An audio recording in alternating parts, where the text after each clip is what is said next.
You're creating your experience every second with your mind. So, what are you creating?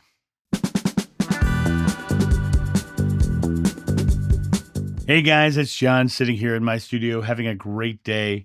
Most people in this world don't realize that 85 to 90% of our day we're in our subconscious mind, which means that we're living in a loop of unconscious patterns. These patterns aren't benign, they shape energy and reality, they shape our life experience. Jeshua never said, do as I say. He said, as you believe, your thoughts, your beliefs are creating the experience around you. Conscious thought brings clarity. Unconscious thoughts bring chaos because we're subjugated to the stimulus of the world around us and the thoughts and beliefs of others. There's a direct mind and body spirit connection. It's a divine architecture of the universe.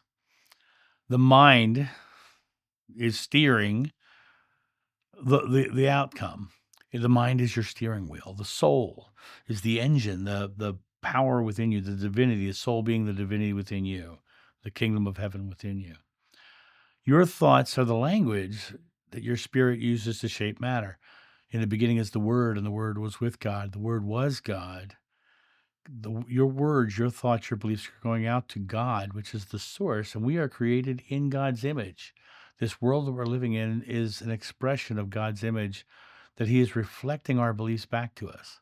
So, what you think consistently becomes emotion, which becomes vibration, which becomes your life experience. You're putting out this belief, this feeling of your life being positive or negative. And so, God, consciousness, yada, yada, gives you that experience. My buddy Jeshua, he demonstrated this through his own mastery of thought and presence, being in the I am, asking mountains to move and having them move.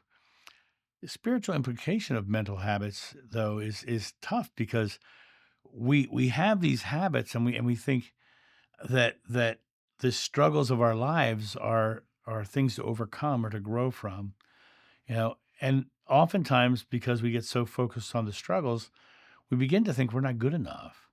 And that becomes a present moment declaration to the universe that you're not good enough. So the universe gives you the experience of not being good enough because that is your faith. How do you get to the mindset of love? When you get there, you start to attract peace and cooperation because you're not focused on fear based ideologies. When Mother Teresa said she wouldn't go to an anti war rally, have a pro peace rally, and she'll come, she was expressing very clearly that keeping your mind on the positive rather than the negative is the important element because your mind being focused in the present moment on the positive creates the positive into your experience. But we're often taught that we should have a mindset of fear. My neighbor just had a conversation with me the other day. He says, I shouldn't be so optimistic. And he started giving me a list of all the things he was afraid of. And I asked him, I said, can you answer this question for me? I said, when in any way, shape, or form has your pessimism helped the world? And he walked away because he knows it's not helpful, doesn't help him, makes him feel bad. Being optimist, I feel good. When you get into the mindset of fear, you create defensiveness and isolation. You create this place of always looking for the next shoe to fall. And your thoughts dwelling on those fearful things become your prayer. And what you when you pray, believe you shall receive and you shall. If you believe in the negative, you're going to get the negative. And now a quick word from our sponsor.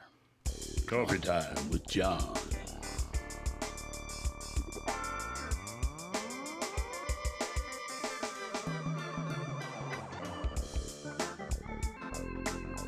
This channel runs off coffee, so get your coffee and tea at johnsjoe.com. Take a couple times a day and ask yourself, what am I thinking? What am I believing right now? Listen to the words dropping out of your mouth because the words dropping out of your mouth are coming 85 to 90% from your subconscious mind. Start listening to what it's saying about your present moment and start changing those beliefs towards a more positive outcome. Realize the future is malleable substance that is waiting for you to believe. And when you choose to believe subconsciously or unconsciously, you're creating from the stimulus of the world around you.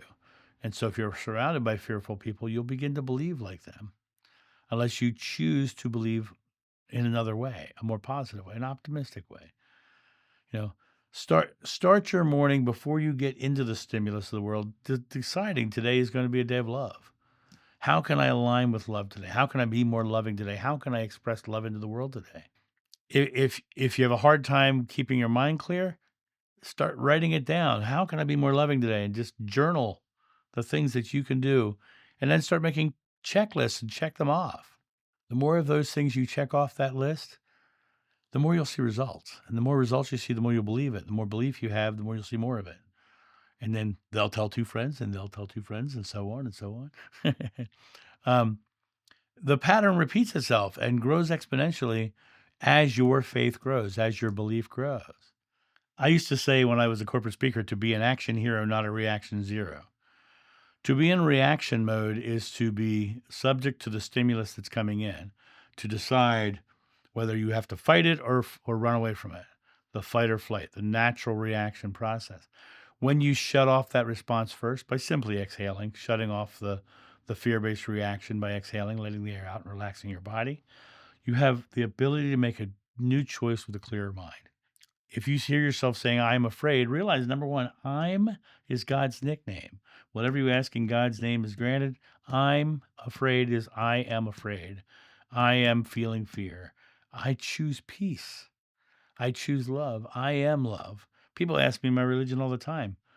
They expect me to say Christian. I say no. My religion is I am love. And I choose that.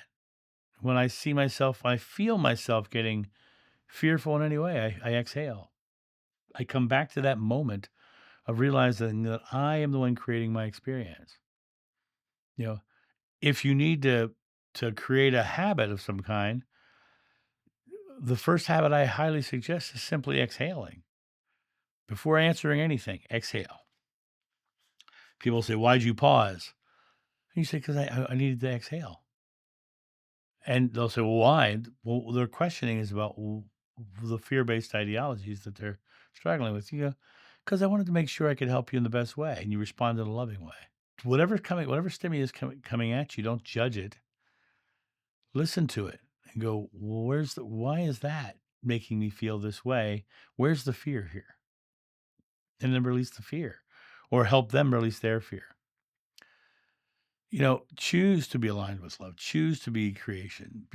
Make it a declaration in your life, not an affirmation, something you say over and over again. Affirmations and prayers typically don't work because of the fact that they never get to the moment of belief. Declare something. When you declare something, it's because you believe it's happening. And so declare that you're aligned with love. Declare that you're creating the experience of love for people around you. There's lots of personal ideas. A guy who might be stuck in scarcity, he can shift his daily ideas to I always have what I need. And next thing you know, he starts getting all the abundance he needs. A woman in a toxic relationships. Why do they hurt me? I deserve peace. I am surrounded by people I love. And her circle transformed. The people around her will transform. Your thoughts are not echoes. They are instructions. Think on purpose. Align with love. Direct your life as the spiritual architect that you already are. You have the ability to create anything in your life. It's just a matter of understanding what you're creating and how you choose. And are you choosing from a place of feeling fear or the place of feeling love? Exhale and come back to your natural root, which is love, and you'll be creating an amazing experience around you. And that's my thought on this. You guys have a great day, and I'll talk to you soon. See you.